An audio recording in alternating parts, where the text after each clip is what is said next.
নমস্কার, আমি সুচারু। প্রকাশ হয়ে গেল বিজেপির দ্বিতীয় দফার প্রার্থী তালিকা।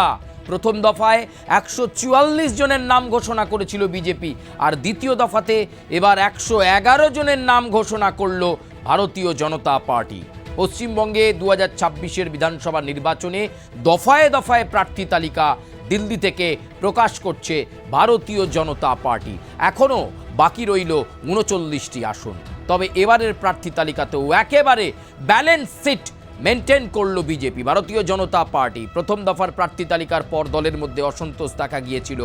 অনেক রানিং বিধায়ক, সিটিং বিধায়ক টিকিট পাননি, আবার অনেকের সম্ভাবনা ছিল অন্য কোনো জায়গা থেকে প্রার্থী করা হতে পারে। এক্ষেত্রে হিরণময় চট্টোপাধ্যায়, অভিনেতা হিরণ, যাকে নিয়ে জল্পনা ছিল, যিনি টিকিট পাননি খড়গপুর সদরে, কারণ সেখানে দিলীপ ঘোষকে টিকিট দেওয়া হয়েছে, তাই হিরণকে তালিকায় অবশ্যই রাখা হলো।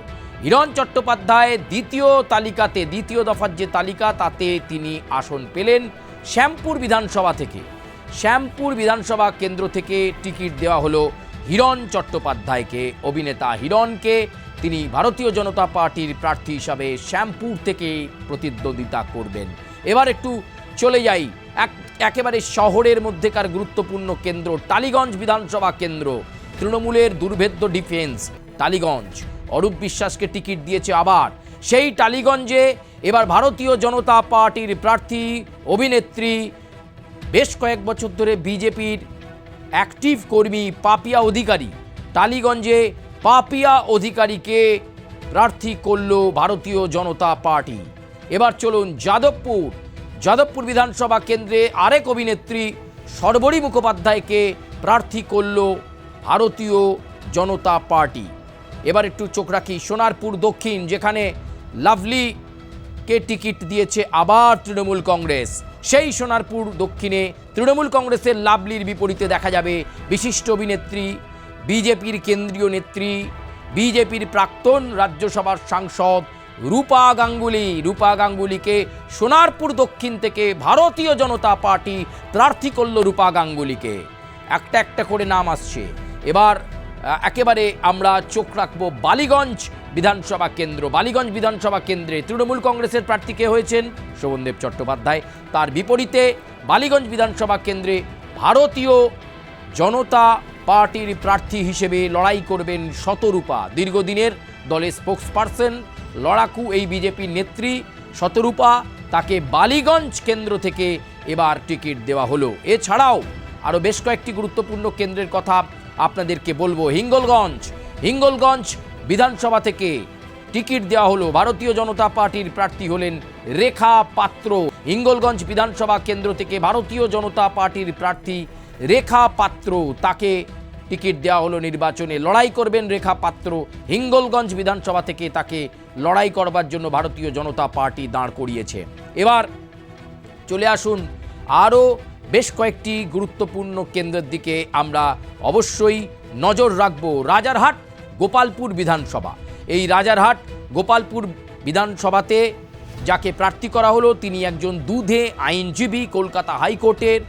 তাছাড়া বিজেপি স্পোক্সপারসন তরুণ জ্যোতি তিওয়ারিকে রাজারহাট গোপালপুর বিধানসভা কেন্দ্র থেকে প্রার্থী করল ভারতীয় জনতা পার্টি। এবার চলে আসুন কাশীপুর বেলগাছিয়া।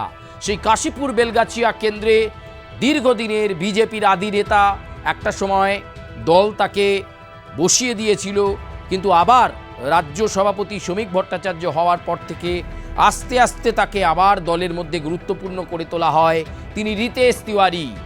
কাশীপুর বেলগাছিয়া কেন্দ্র থেকে ভারতীয় জনতা পার্টির প্রার্থী রিতেশ তিওয়ারি। সেই রিতেশ তিওয়ারিকে এবার 2026-এর বিধানসভা নির্বাচনে কাশীপুর বেলগাছিয়া কেন্দ্রে দেখা যাবে। একটা একটা করে একেবারে লিস্টকে ভালো রকমভাবে গুছিয়ে নিয়েছে ভারতীয় জনতা পার্টি। এবার বলবো মানিকতলা বিধানসভা কেন্দ্র।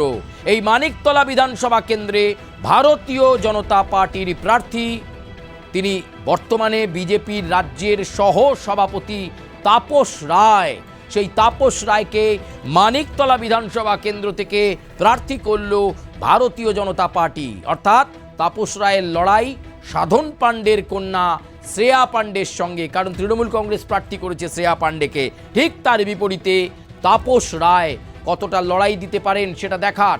এছাড়াও মাথাভাঙা বিধানসভা কেন্দ্র, এই মাথাভাঙা বিধানসভা কেন্দ্রে দলের দোর্দণ্ড প্রতাপ নেতা প্রাক্তন কেন্দ্রীয় স্বরাষ্ট্র প্রতিমন্ত্রী নিশীথ প্রামাণিক, সেই নিশীথ প্রামাণিককে ভারতীয় জনতা পার্টি মাথাভাঙা বিধানসভা কেন্দ্র থেকে প্রতিদ্বন্দ্বিতা করাচ্ছে। এছাড়াও আমরা আরও একাধিক গুরুত্বপূর্ণ কেন্দ্রের দিকে অবশ্যই চোখ রাখবো, এবং যেখানে একটা চিত্তাকর্ষক লড়াই এবার হবে বলে মনে করা হচ্ছে, এবং সেই চিত্তাকর্ষক লড়াইয়ের জন্য ইতিমধ্যেই একেবারে প্রস্তুতি তুঙ্গে রয়েছে। বনগাঁ উত্তরে একেবারে টিকিট দেওয়া হলো অশোক কীর্তনিয়াকে। বনগাঁ উত্তরে ভারতীয় জনতা পার্টির প্রার্থী হিসাবে লড়বেন অশোক কীর্তনিয়া। বনগাঁ দক্ষিণ বিধানসভা কেন্দ্রে ভারতীয় জনতা পার্টির প্রার্থী স্বপন মজুমদারকে বনগাঁ দক্ষিণ কেন্দ্রে প্রার্থী করা হলো। গাইঘাটাতে আবারও প্রার্থী করা হলো ভারতীয় জনতা পার্টির প্রার্থী হিসাবে সুব্রত ঠাকুরকে গাইঘাটা বিধানসভা কেন্দ্রে প্রার্থী করল ভারতীয় জনতা পার্টি। এবার চলে আসবো নোয়াপাড়া থেকে প্রার্থী করা হলো ভারতীয় জনতা পার্টির প্রার্থী হলেন অর্জুন সিং। এবার নোয়াপাড়া বিধানসভা কেন্দ্র থেকে লড়াই করবেন। তাহলে ব্যারাকপুরে প্রার্থী করা হলো কলকাতা হাইকোর্টের দুধে আইনজীবী, ভালো বক্তা, যিনি বলেছিলেন এ রাজ্যের মুখ্যমন্ত্রী বা এই রাজ্যের তৃণমূল কংগ্রেসের সরকারের পতন না হলে মাথায় চুল গচাতে দেবেন না, ন্যাড়া হয়েছিলেন। সেই ব্যারাকপুরে প্রার্থী করা হলো কৌস্তব বাগচিকে। ভারতীয় জনতা পার্টির প্রার্থী হলেন কৌস্তব বাগচি ব্যারাকপুর বিধানসভা কেন্দ্র থেকে হলেন কৌস্তব বাগচি।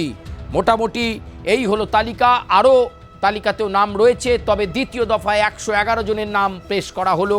এখনও 39টা নাম আসবে, এই 39খানা আসন এখনও বাকি রয়েছে। তবে ভারতীয় জনতা পার্টি মনে করছে তারা এবার পরিবর্তন করবে। আপনারা কীরকম দেখছেন বিজেপির এই দ্বিতীয় দফার প্রার্থী তালিকাকে? কতটা ব্যালেন্স দেখলেন? পাপিয়া অধিকারী, রূপা গঙ্গোপাধ্যায়, শর্বরী মুখোপাধ্যায়, তরুণজ্যোতি তিওয়ারি, রিতেশ তিওয়ারি, তাপস রায়, অর্জুন সিং, একেবারে তারকাখচিত, কেউ রাজনীতির তারকা, কেউ সিনেমা জগতের তারকা। কেমন দেখছেন আপনারা এই প্রার্থী নিয়ে? কি এবারে নির্বাচনে কাঙ্ক্ষিত সাফল্য ভারতীয় জনতা পার্টি তুলে আনতে পারবে? আপনারা আপনাদের মন্তব্য জানাবেন কমেন্ট বক্সে। লাইক করবেন, কমেন্ট করবেন, সাবস্ক্রাইব করবেন এবং অবশ্যই বেল আইকনে প্রেস করে দেবেন। আমরা চেষ্টা করব রাজনীতির সেরা খবরগুলো আপনাদের সামনে তুলে ধরার জন্য। ধন্যবাদ।